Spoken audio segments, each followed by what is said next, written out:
Today we're going to build this beautiful watch. This watch will pay homage to the Seiko line of dive watches, plus all the dive watches around the world. We'll talk about the parts, where we got it from. We'll also talk about the history of the dive watch. I hope you enjoy this video. We'll take it slow and show you each step of the build. The heart of this build is the Seiko NH35 Alpha. The movement comes out of the box regulated to an acceptable level. However, with some limited adjustment, you can really dial this thing in to compete with brands much more expensive. With a little work and fine-tuning, the NH35 Alpha will surpass most people's expectation, as it has mine. I picked this case up on eBay, and I'm very pleased with it. It's got a great tactile feel. When you turn the bezel, you feel the clicks. It's very firm and crisp. It only ratchets one direction, and just very pleased with the case overall. The dial was also picked up on eBay. Another source for it is AliExpress. You can find different versions of it on AliExpress. The NH35 movement is probably the best mod movement on the market because there's so much variation. You can build so many types of watches using that movement. It's simple, and it also is very, very accurate. I not only enjoy watch building, but I also love the history of watches.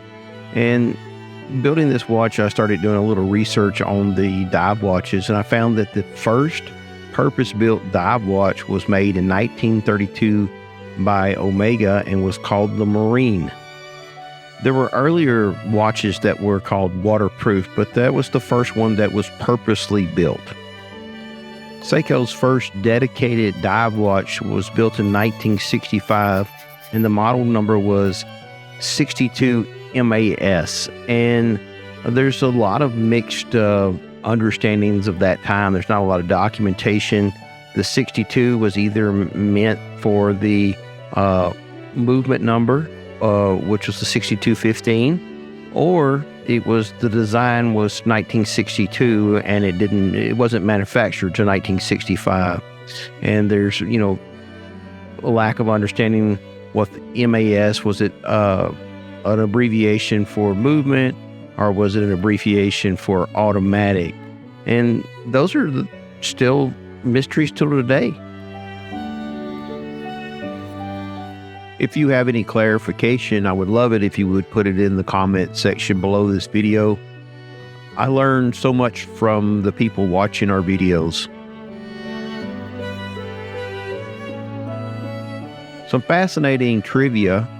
In the movie Apocalypse Now with Martin Sheen, the watch that he wore in the movie was eventually named the Captain Willard after the character that he played in the movie.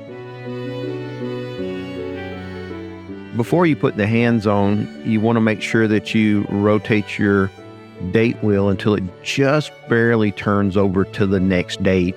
And then you'll aim all of your hands towards the 12 o'clock position.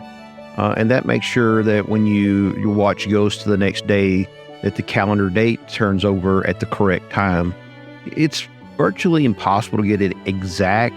Generally, it's acceptable if it's in 2 or 3 minutes before 12 o'clock or 2 or 3 minutes after. In this particular unit, it was right about 3 minutes before.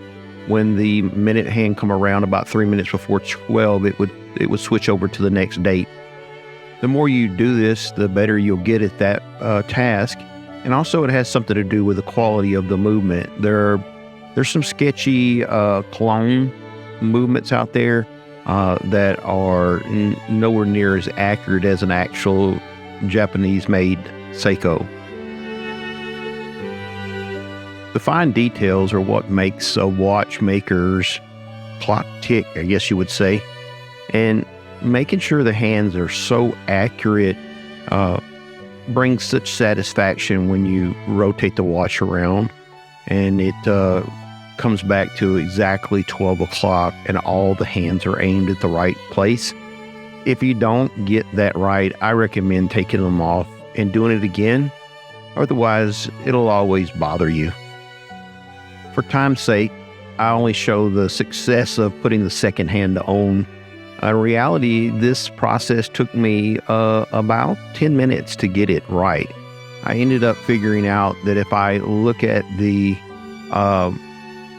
watch face through the magnifying glass from the side of the watch, that I can see the stem of the second hand sticking up above.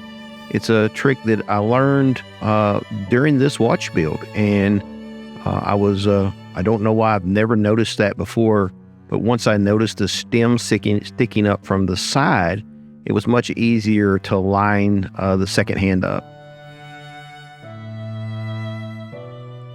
This is the portion of the watch build that I always find the most rewarding.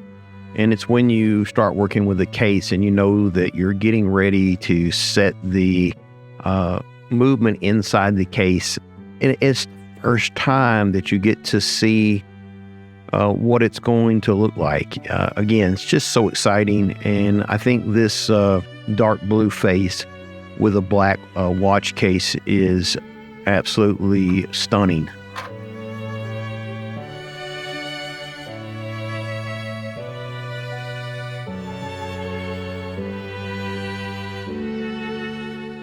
I hope you take time here to play a little Seiko trivia with me. We talked about the Captain Willard that was in the movie Apocalypse Now. And there's another movie with the actor Arnold Schwarzenegger, and he wore a Seiko in several movies. And if you would, in the comment section, tell me the name of the movie and also the name of the watch. If you don't have a chance to look it up, if you don't know it, I'll make sure to leave the answer further along in this video. Know when you hear the name of the watch, you'll have that aha moment where, oh, I remember that. It's so important that you put the spacer in the watch case. I have seen several videos on YouTube where people leave out the spacer ring, and the movement is loose inside the case.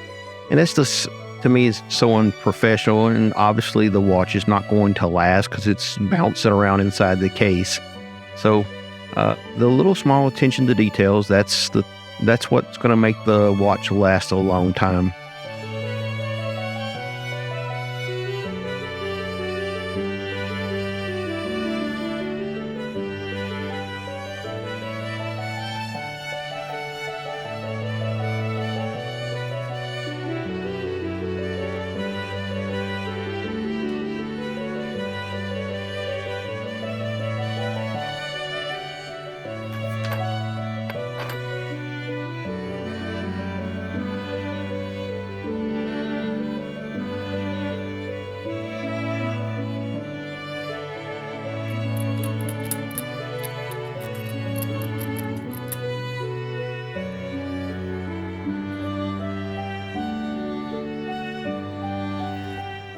I think this is another portion of the watch build that requires such attention to detail, and that is getting the stem length the correct length. It's one of those things that if you don't get it correct, you will it'll never work correctly, or you'll never be able to seat the winding stem to the point where it will be waterproof. So it's just something that has to be right.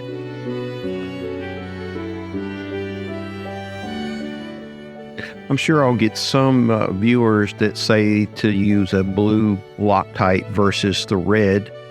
However, I say with a black watch, as hot as the watch can get, sometimes it can cause the blue Loctite to soften. And that's a bad day when you go to adjust your time and the watch winding knob comes off in your hand.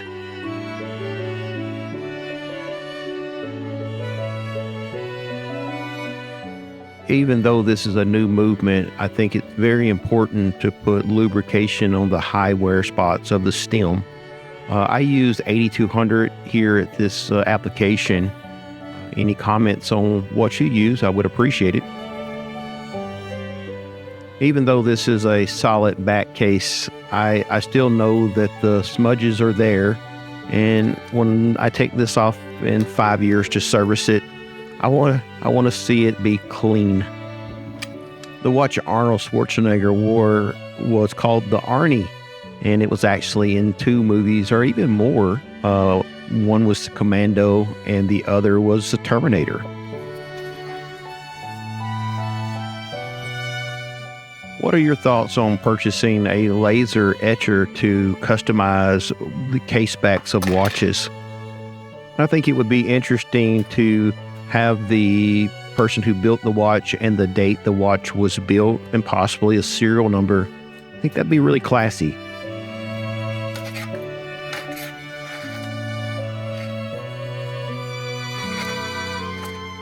I hope you found this video enjoyable, and I also hope that I kindle a passion for watch building in you. I really want to pass this hobby on to the next generation.